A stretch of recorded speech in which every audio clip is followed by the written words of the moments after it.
A grande vantagem é que a guerra política por causa da vacina, de uma forma ou de outra, está fazendo com que as vacinas cheguem.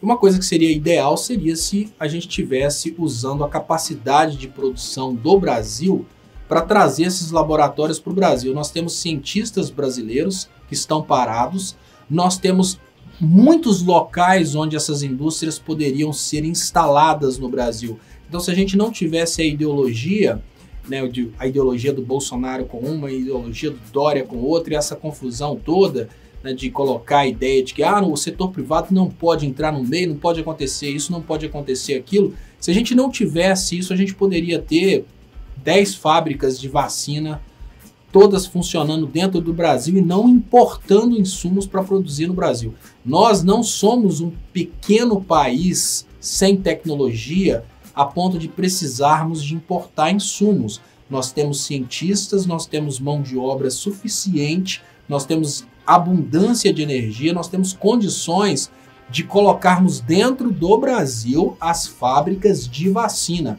Mesmo que nós não tenhamos a vacina brasileira ainda, nós poderíamos ter aqui dentro do Brasil uma fábrica da Sinovac, no lugar de estar importando a matéria-prima de fora do Brasil. Qual que seria a diferença? Seria mais uma área de produção, mais vacinas sendo produzidas. Nesse ponto, é preciso admitir que nós não temos governo no Brasil. Como nós não temos governo, vamos lembrar, o governo no Brasil é Bolsonaro e Pazuello. Como nós não temos governo no Brasil, o governo não está utilizando essa oportunidade. O que seria o ideal hoje?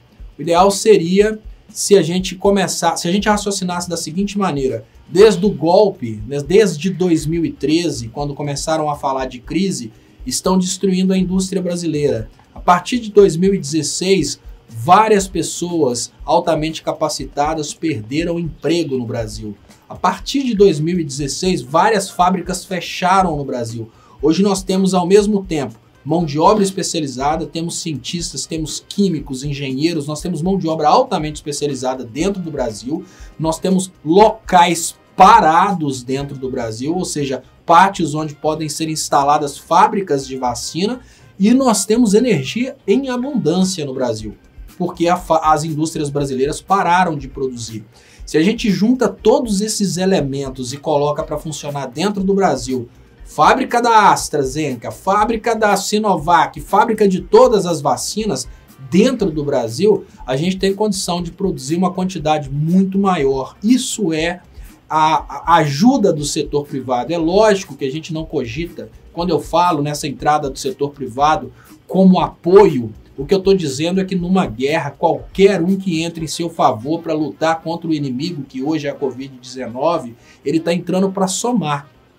Lógico que eu não estou sugerindo que o setor privado pegue uma parte das vacinas que já estão aqui no Brasil para serem distribuídas pelo SUS e tome aquela parte da vacina para vender para as pessoas. Não, isso seria um absurdo, seria uma completa falta de ética. Mas se o setor privado começasse a administrar a vinda dos laboratórios para produzirem no Brasil, a gente teria um aumento da produção, e esse aumento da produção ele seria aproveitado tanto pelo SUS como mesmo pelos setores privados. Eu participei na Cotter TV há poucos minutos atrás, eu falei, olha, você não precisa sequer tirar o protocolo da Organização Mundial de Saúde.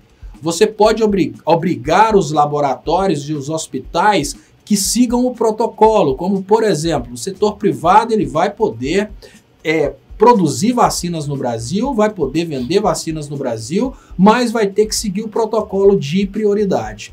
Então a pessoa já está dentro da faixa que está sendo imunizada no Brasil hoje, por exemplo, 80 anos, mas ela quer procurar o setor privado, ela procura o setor privado. As vacinas que estão sendo produzidas, por exemplo, pela Fiocruz, ou então que estão sendo produzidas pelo Instituto Butantan, serão prejudicadas? Não. O setor privado ele deve entrar para adicionar. E eu fiz uma analogia que qualquer um consegue entender. Você encontra uma pessoa passando dificuldade na rua e ela está com pão. Se você chegar naquela pessoa, cortar o pão no meio e entregar os 2 pedaços para a pessoa, você foi um hipócrita, você não ajudou em absolutamente nada. Então o setor privado, ele entrar para dividir as vacinas que já estão no Brasil, seria uma tremenda hipocrisia. Mas se você chega naquela pessoa que já está com o pão na mão e entrega um leite, você ajudou, você adicionou alguma coisa.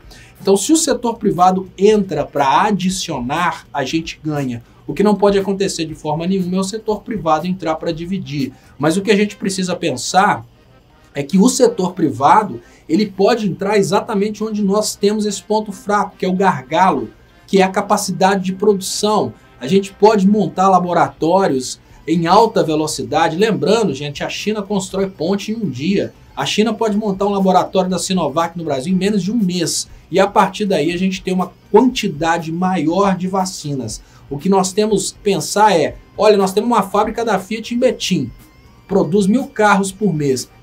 Se você montar outra fábrica da Fiat em São Paulo, você pode produzir 2000. Então o que a gente tem que pensar na entrada do setor privado é para adicionar. Não é, obviamente, colocar a ideologia na frente e pensar que o setor privado só serve, né, como disse a colega aqui, como é que é mesmo?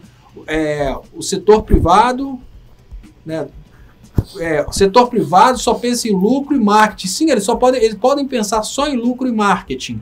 Mas acontece que se todo mundo quebrar, né, se a gente continuar nessa situação de pandemia e o mundo quebrar, o setor privado quebra também.